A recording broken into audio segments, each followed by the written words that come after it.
Hello दोस्तों, civil engineering basic knowledge channel में आप सभी लोगों का बहुत बहुत स्वागत है। दोस्तों, आज हम बात करेंगे 12 ऐसी ज़रूरी बातें जो हर एक सिविल इंजीनियर को याद रखनी चाहिए जब वो स्टील का काम करे। ठीक है ना। तो शुरू करने से पहले दोस्तों हमारे चैनल को सब्सक्राइब करें, लाइक करें, बेल आइकन के बटन को ज़रूर दबाएँ ताकि आपको हर एक वीडियो हमारी मिलती रहे कंटिन्यू। ठीक है ना। तो चलिए शुरू करते हैं।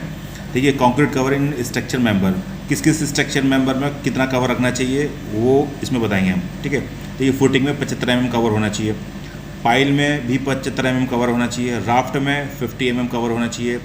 कॉलम हम जब बांध रहे हैं, कॉलम अगर हम कॉलम का काम कर रहे हैं तो उसमें 40 mm होना चाहिए। बीम अगर हम कवर दे रहे हैं तो बीम में 25 mm कवर होना चाहिए। दोस्तों, स्लैब अगर हम कवर दे रहे हैं तो स्लैब में 20 mm होना चाहिए और 15 भी रख सकते हैं। ठीक है ना। तो 20 से 50 mm कवर होना चाहिए। आरसीसी वाल में भी 20 mm कवर होना चाहिए। ठीक है। तो ये थी कवर में देने वाली बातें कि किस किस में हमें किस स्ट्रक्चर मेंबर में हमें कितना कितना कवर देना चाहिए। दूसरा नंबर पॉइंट है दोस्तों टीएमटी। टीएमटी क्या होता है? टीएमटी की फुल फॉर्म होती है थर्मो मैकेनिकल ट्रीटेड बार। ठीक है। ये अक्सर इंटरव्यू में पूछा जाता है कि टीएमटी का फुल फॉर्म क्या होता है। टीएमटी क्या होती है? HOSD high yield strength deform bar होती है। ठीक है। CTD cold twisted bar deform. ठीक है। स्टील टाइप, स्टील कितनी टाइप की होती है दोस्तों? स्टील दो टाइप की होती है, mild steel, HYSD steel. Mild steel कितनी होती है? जिसकी करेक्टरिस्टिक स्ट्रेंथ जो है 250 न्यूटन पर mm स्क्वायर होती है। HYSD क्या होती है? HYSD की फुल फॉर्म हमने आपको ऊपर बता दिया, high yield strength deform bar होती है। ये दो टाइप की होती हैं।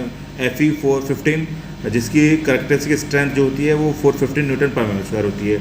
एक FE 500 जिसकी करेक्टरिस्टिक स्ट्रेंथ जो होती है 500 न्यूटन पर mm स्क्वायर होती है। दोस्तों, पहले FE 415 जो है यूज़ होती थी, अब यूज़ नहीं होती फील्ड में। अब FE 500 का ही यूज़ इस्तेमाल किया जाता है। ठीक है दोस्तों।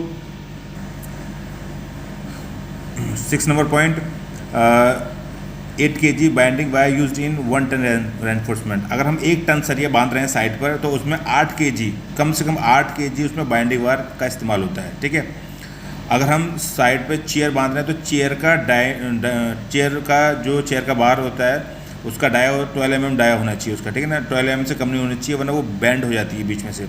तो चेयर अगर हम बना रहे हैं उसका 12 mm डाया का चेयर बनाना चाहिए। ठीक है। अच्छा दोस्तों, जो भी हम डावल्स बार दे रहे हैं, डावल्स बार में 12 mm डाया बार होना चाहिए। ठीक है ना। 12 mm dia bars use in dowels bar. ठीक है। Point number 9 maximum chair spacing 1 metre होना चाहिए। अगर हम स्पेसिंग दे रहे हैं चेयर्स में तो 1 मीटर होना चाहिए, 1 मीटर से ज़्यादा नहीं होना चाहिए। ठीक है। 10 number point the transfer reinforcement of beam is called straps. जब भी हम बीम बांधते हैं, बीम में जो रिंग्स होती हैं जिसको रिंग्स बोलते हैं, तो उसको हम कहते हैं स्ट्रैप्स।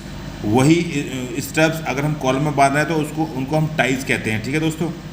और no lapping in tension zone, column का या बीम का जो टेंशन जोन होता है उसमें लैपिंग नहीं देनी चाहिए। लैपिंग देने से उसकी स्ट्रेंथ कम हो जाती है। ठीक है। तो ये 12 पॉइंट्स थे दोस्तों जो हमने आपसे डिस्कस किए, आपको बताया। ये बहुत इंपॉर्टेंट पॉइंट हैं, इनको याद रखो। टिप्स पे जब भी स्टील का काम करो ये माइंड में होना चाहिए। तो चलिए अगले वीडियो में अब हम आपसे मिलते हैं। अभी आपसे अलविदा लेते हैं। ओके, धन्यवाद।